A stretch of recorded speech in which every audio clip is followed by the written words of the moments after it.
Last show until the 2016, people are making resolutions. They are trying to transform their thinking, transform their lives, their spiritual walk, all the above.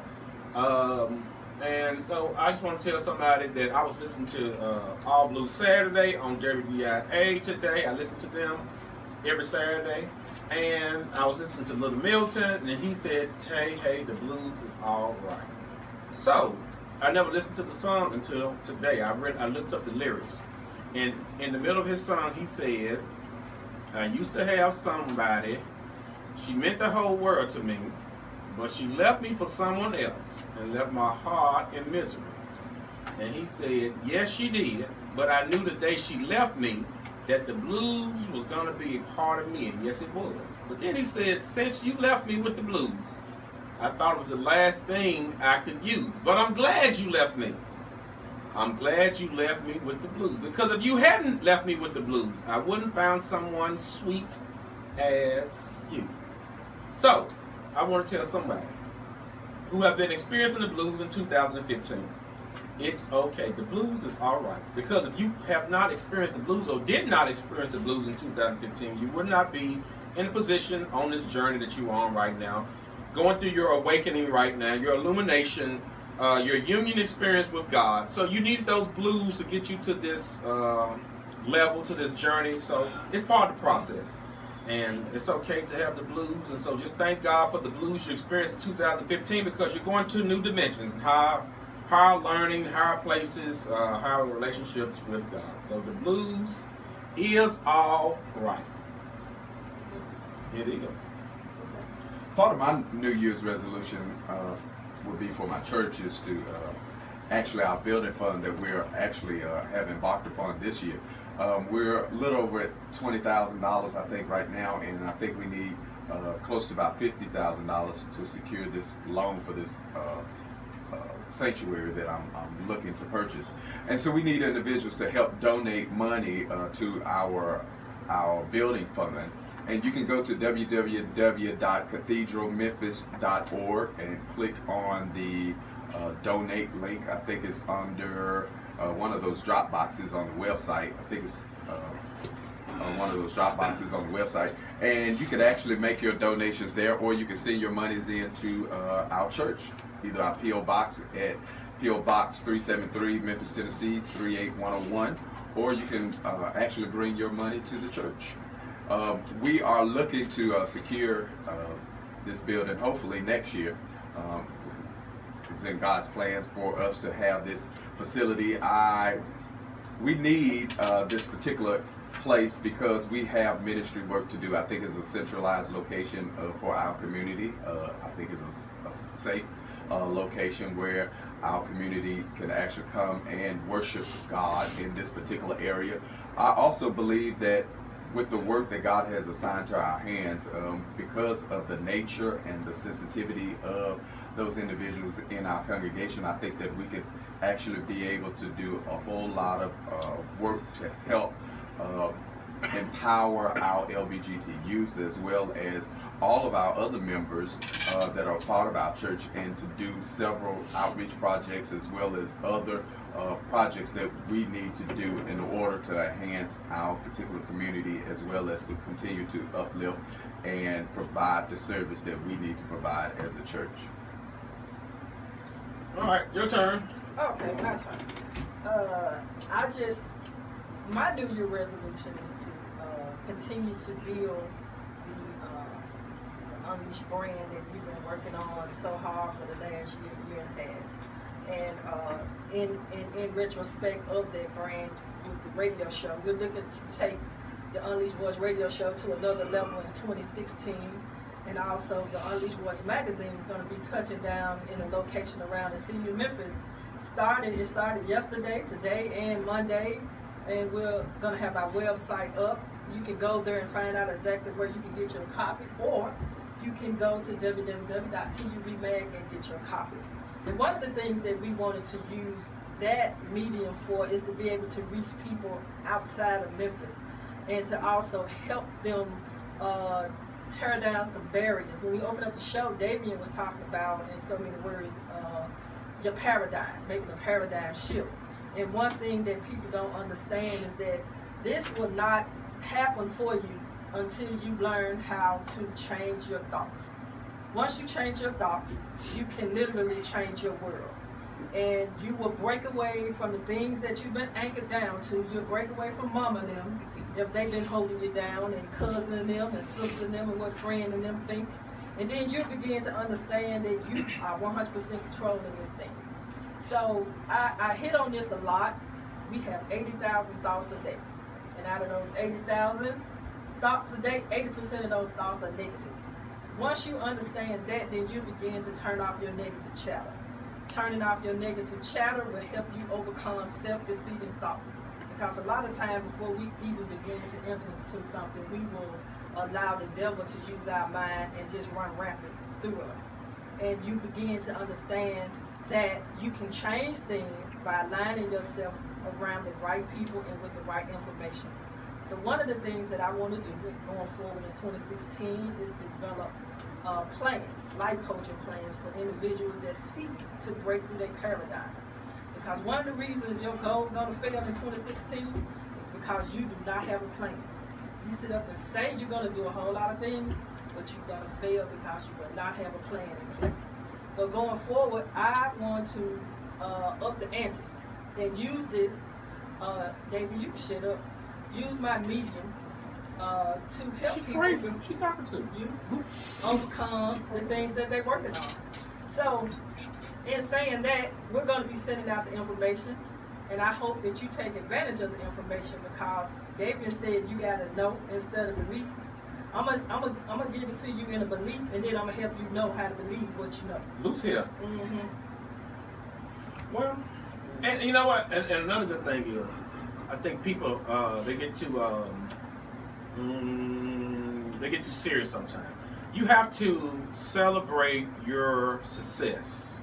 Now that doesn't mean you have to throw a party every time you accomplish something, but you have to celebrate your accomplishments in life and your success and what you're doing and those positive things that you are manifesting in other people's lives and in your life. It's okay to celebrate, pat yourself on the back, to say, hey, you're doing something good. So we have to remember that in making all these resolutions and these plans, put time in there to celebrate yourself throughout life and throughout this this shift in your life to reduce the stress, to align your blessings, to think positive, but celebrate your accomplishments while you're on this journey making these plans in life. They gotta have some balance in their life. Absolutely. The 888. The 8 ball. 888. 888. That's the devil. Oh, that's 666. You gotta have some balance. And in that balance, you better have you somewhere where you can go get you a good word. And that's some beer, 8 ball? No. Oh, it's a rapper. Oh. So you said do what? Get a good word. Yeah. You gotta have spirituality in your life, in your development. You have to have it. Mm-hmm. Go ahead. Come on, it's back on you, Dr. Goose. Also, I want to thank my church for our third Founders Day celebration. A couple of weeks ago, we had a celebration, and Bishop David Lay was our special guest, and he was there. And I just want to say thank you so much for all the stuff that you all did for me and my fiance. Yes. Oh, what? The devil is alive. The gifts, the food, the monetary donations that you all gave, it was such a blessing to us in our house. I just want to say thank you so much. I don't think that the tears did not stop rolling on that particular day from the pampering that you all gave to us earlier during the day. Everything was superb, and I just want to say kudos to those that were involved, the Founders Day Committee, as well as to the members of our congregation. Thank you so much. We love you. Also, you have to remember going into 2016, you have to know that you are worthy of manifesting anything in your deepest desires in life. You cannot believe it. You cannot hope it. You have to know you are worthy of manifesting those desires in your life that you are trying to achieve in 2016. Go ahead. Also, to add on what you said, you got to know that you can't do it alone. Absolutely. You cannot do it alone. You cannot do it alone. I can't say it enough. You cannot do it alone. No self-made millionaires. You cannot do it alone. And one thing that I do know that's true is that God will always send you that ram in the bush.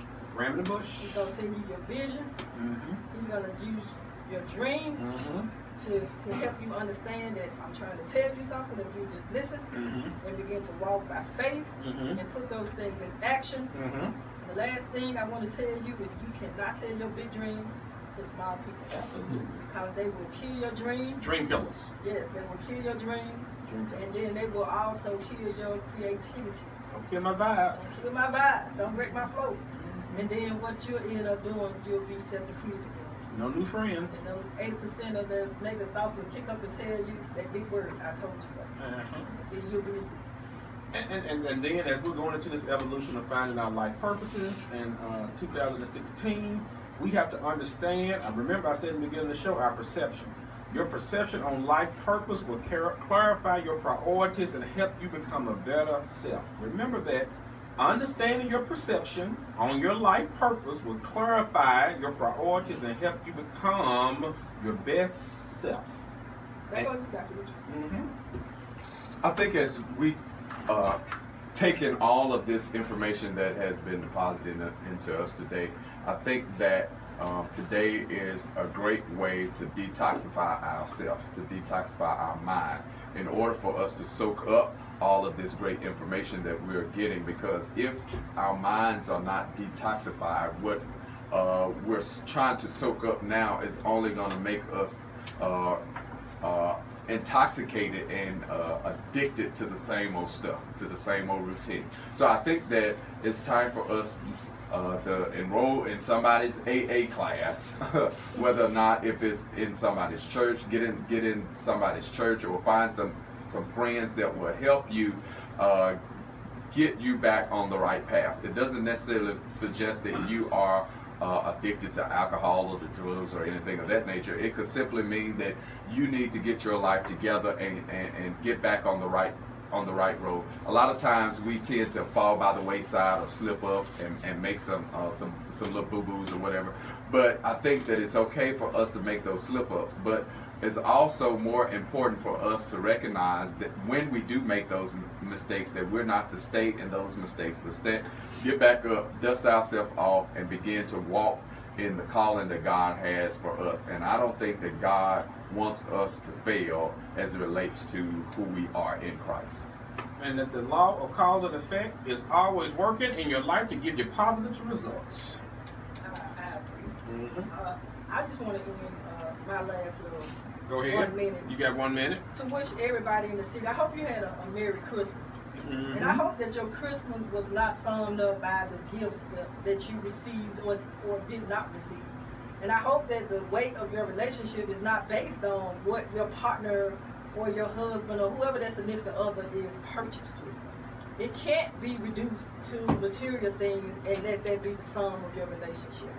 So if it is, and you're dealing with somebody like that, you need to go and reevaluate them, and you need to reevaluate yourself for being pulled in on that consumerism act that y'all got going on in your relationship. And I want to just say thanks to my family. My wife's family came over and we had brunch at our house. Her mom and her dad, her aunts, her uncles, cousins, the whole entire family. And the reason that I say that is because in a heteronormative society, it's difficult for same-gender couples to navigate in these rules. So to have the family come over to our house and celebrate Christmas with us meant a whole lot. So I just want to thank the Johnson family for coming over and celebrating Christmas with us on yesterday. Gwen said the food was nasty too. She said Sean mama can't cook. Yeah, Sean mama bought everything from the store that we had. She ain't have to cook. That We is had funny. a potluck. That is funny. Well, this is a good time to be alive, and we're going to 2016, and this is the last show of the year. Woo! We made it. Anyways, we'll see you next year in 2016. Big things popping, and ain't no stopping. Anybody else? Shout out. Shout out. Here. Shout out 2016, we'll see you the day Shout out to after New Eric. Year's Eve. Eric. New Year's Day. Hey, Eddie Mama at the dog track with that mustache. And thank you for tuning in on Periscope with us. See you next Saturday. And if I'm at the